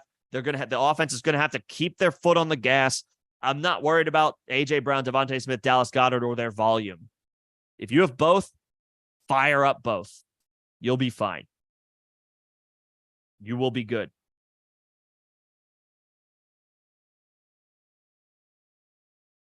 You will be just fine. All right. This is my final pick. I'm going to take the Commanders again. If you haven't drafted yet, just cue Washington for your last pick. They play an offense week 1 without a quarterback. I'm all for it. Otherwise, I can take questions. I can take any more questions as they come up. Yes, Adrian, what's going on? Happy to see you. This is what we do. This is what I do during these live streams. If you want, bounce ideas off of me, just let me know. Happy to help out. I'll probably stick around for a bit longer, just to give people an opportunity to answer questions. I won't shut this down right away just because the draft is ending. But I would say probably at the latest, but the 7 o'clock hour East Coast time, we'll probably shut this down. So let me know if you guys have anything specific you guys want to talk through. Lots of drafts probably happening this weekend. As usual, the best advice I can give you, or like in a vacuum, arbitrarily, play to the strengths of your scoring and play to the knowledge you have of your league mates and their tendencies. If you're in these leagues, if you've been in these leagues for a while, you should know the tendencies of some of your league mates. If they draft quarterbacks early, be prepared to take one a little earlier than earlier than you normally would want to, so you don't get frozen out on them. If it's a robust running back draft, don't reach for the stud running backs, but make sure you come away with good depth. I mean, play to the strength of what you know about your league, scoring and the tendencies of your league mates,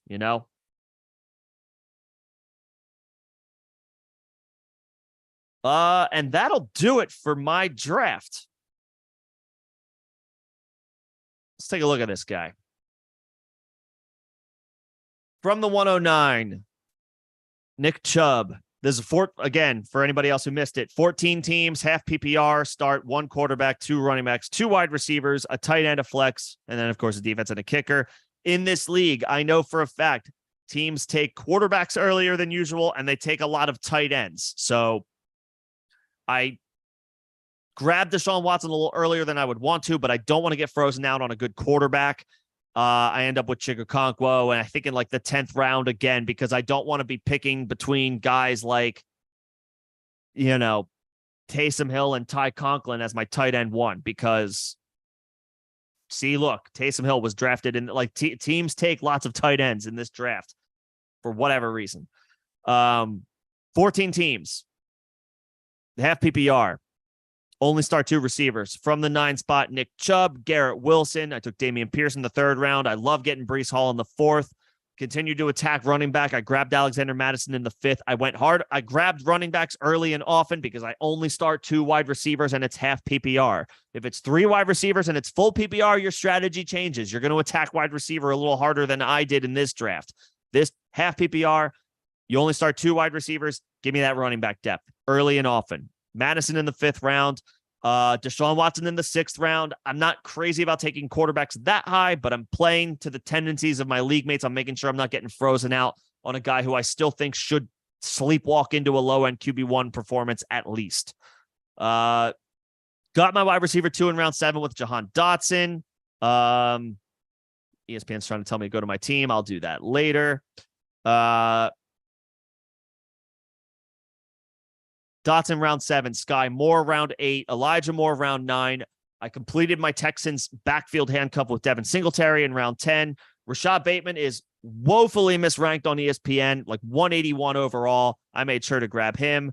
In the 10th round, I missed him but I already talked about it. Grabbed Chig Okonkwo because I didn't want to get frozen out on tight ends that I like as sleepers this year. Chig is one of those. And then finish it off with the Commanders defense and Matt Gay. Matt Gay should kick a ton of field goals this year. I got to imagine the Colts move the ball, but stall a decent amount. The vibes are that this offense is going to be inconsistent. So I'll take a kicker in that regard, in that instance. And then the Commanders to finish things off because they play a team, Arizona, who doesn't have a quarterback, week 1. So that'll do it. That'll do it. I'm going to stop sharing. Appreciate you guys hanging out for that. Hopefully it was helpful. Hopefully it was insightful.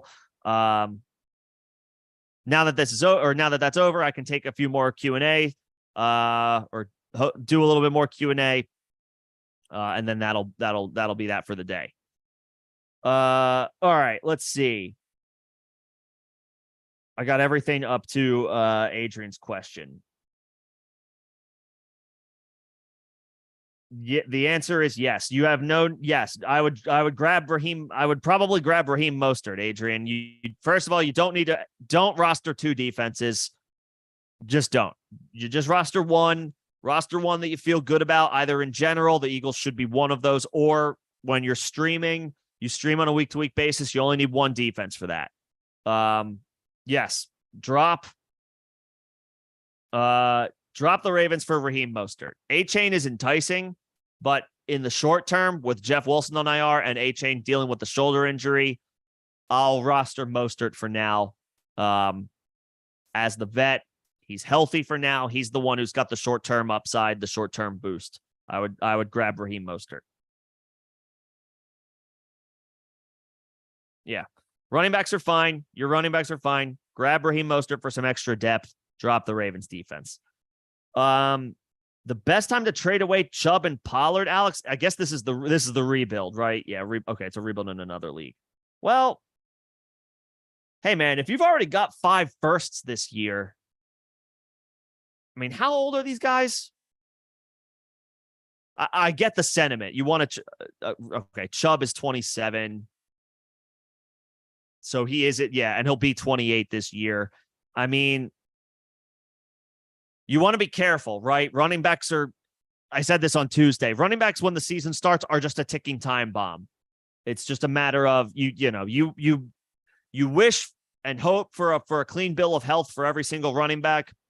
The cold hard reality is that's not likely. Not across the league, not across all 32 starters and 32 backups. Somebody of significance and importance to fantasy is going to get hurt and is going to miss significant time. It's just the nature of the beast. You hope it's not your guys, but it's Russian roulette every single season, right? You never know. As far as trading guys like Chubb and Pollard in a dynasty rebuild, I would say Chubb is the guy that you more likely want to hang on to just because he's been doing it for a little bit longer, and Pollard is not that much younger. Plus, I'm pretty sure Pollard is the one who already has a slightly more extensive injury history than Nick Chubb. Chubb has missed time, but Pollard has missed more.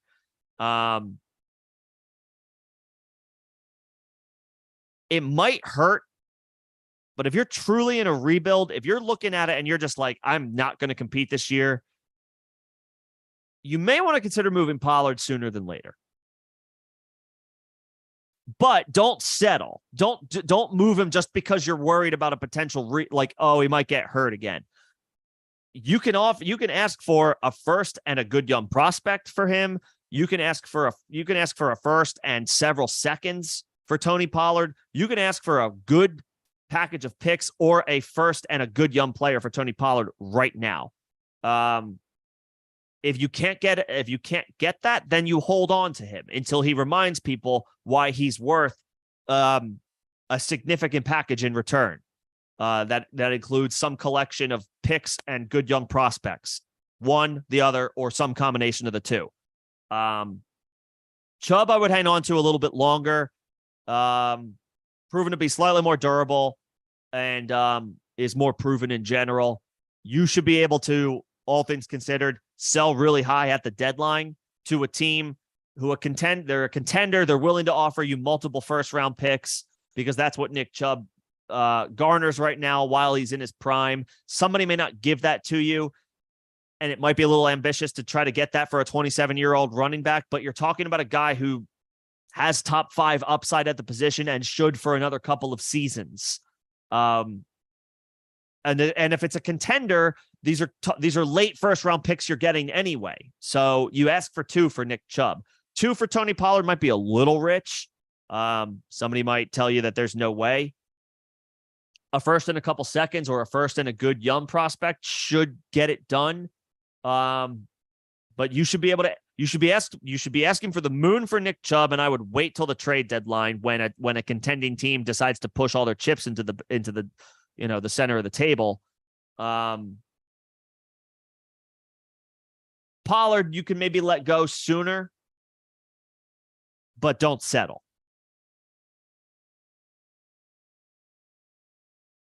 A first and a good young prospect, a first and a couple of seconds, I think is fair.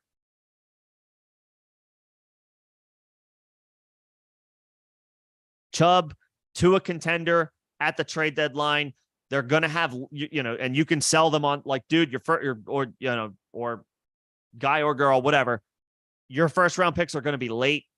This dude's got top 5 upside. Give me 2 of them. Give me 2 of them, or I'll give them to the other contender in the league for something else. Like, you have the leverage with the really good players, with the upper echelon elite, top 5, top 8 upside type of players. This is who you're talking about in Chubb and Pollard. You hold the leverage. Don't let somebody try to tell you that they're, it's like if they're negotiating and they're trying to get for less, then it's just like, well, then you don't want them that bad for your stretch run. The elite players, you should get 2 first-round picks for.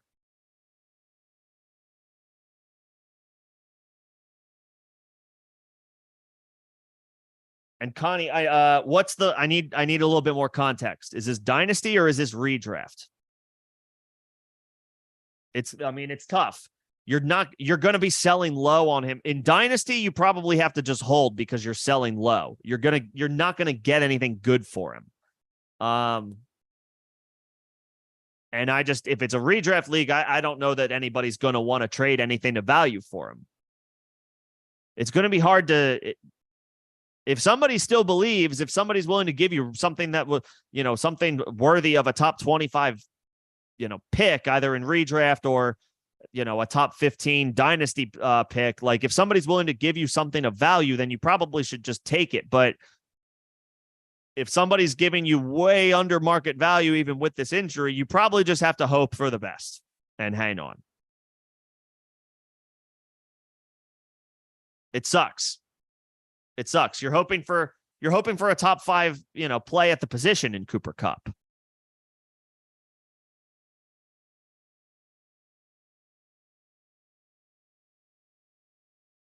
That's probably not going to happen now, though.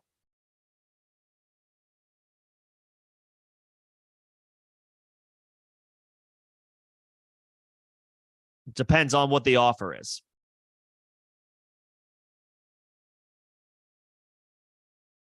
And the format. Feel free to give me some extra context if you feel so inclined. And I can try to help you out. We have reached the end of the chat. Go Birds. So I will be shutting this down somewhat shortly. Want to thank you guys again for coming in, hanging out during the draft. It was fun for me. Hopefully it was fun and I said something informative for you guys at some point over the course of the draft. I think it went well. Happy with the results. Now we just got to see. Now we just got to see it come to fruition. What's going on, Mike? Good to see you. You are coming in on the later side. Happy to talk shop if there's anything specific you got on your mind. Before I go, just want to let people know, if you're not a part of this Discord, second link in the description of every single video, live stream, recorded video, short, whatever have you. Good community over there, especially during the season. Lots of ideas bounced off of each other. You can join that. That is free. Members have additional rooms in that Discord, so they have a little bit more closer access to me. I do get to the members first before I get to the general public, but I do eventually try to get to everybody if questions or thoughts come up in the Discord. Speaking of members, if you feel so inclined, if you like what you see from this channel, you're thinking about, or if you feel so inclined to help me out, support the channel, there are membership opportunities available. You can check that out. That's the first link in the description of every video, live stream, short on the channel.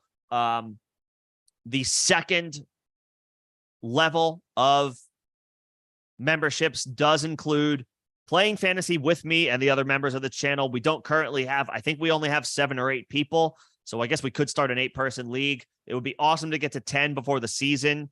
If you guys feel so inclined. But I promise I won't beg any more than that. During the season, also, I will expand my live streams from 2 to 4. I will have live streams on Saturday and Sunday for Start, Sit, Help. Saturday will be at 6 p.m. Eastern. I will go as long as I need to. Again, member questions for Start, Sit, Help will be prioritized over the general public, but I will and intend to get to everybody during those streams. Sunday will be 11 a.m. Eastern. So 11 a.m. taking you up right up to the slate. So 2 extra hours of Start, Sit, Help. Again, just like the Saturday stream, member questions will be prioritized, but I will plan to and intend to get to every Start, Sit question that comes across the chat. So just want to throw that out there. Saturdays and Sundays, Start, Sit, Help during the season. That will start next weekend. And then, of course, Tuesday live streams will turn into, it will remain a Q&A. Happy to take questions that, whether it pertains to trades or whatever, but it will also be primarily a waiver wire show. Guys that will most likely be the most worthy options as far as waiver pickups for any given week. If there aren't any of note, we'll just keep it straightforward Q&A. But generally speaking, there are guys that are more obvious than others each week when it comes to waivers, especially when a significant injury goes down. Thursday streams will be a Thursday night football preview. If there are any Thursday night football start sit questions, we'll of course take those, whether I should play a Thursday night player over a guy playing on Sunday or Monday. And of course, general Q&A can resume on Thursdays. Of course, that's when practice reports are going to get studied and dissected with great detail, what it could potentially mean for players' availability that weekend. We can make sure we go through all that on the Thursday streams. So I'll see you guys there. Be sure to tune in. We are very close. We're only 1 week to Chiefs Lions and about 10 days to the first full Sunday slate of the season. We're close. We're so close. We almost made it, people. I'm excited. I know you guys are as well. Looking forward to having a great season.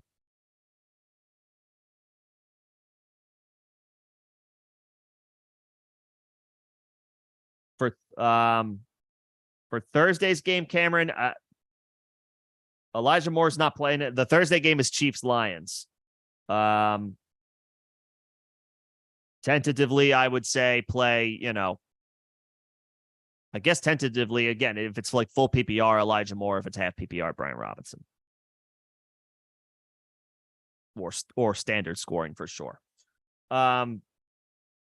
We have reached the end of the chat, and I have officially done my spiel for the podcast. If you're interested in memberships, first link in the description.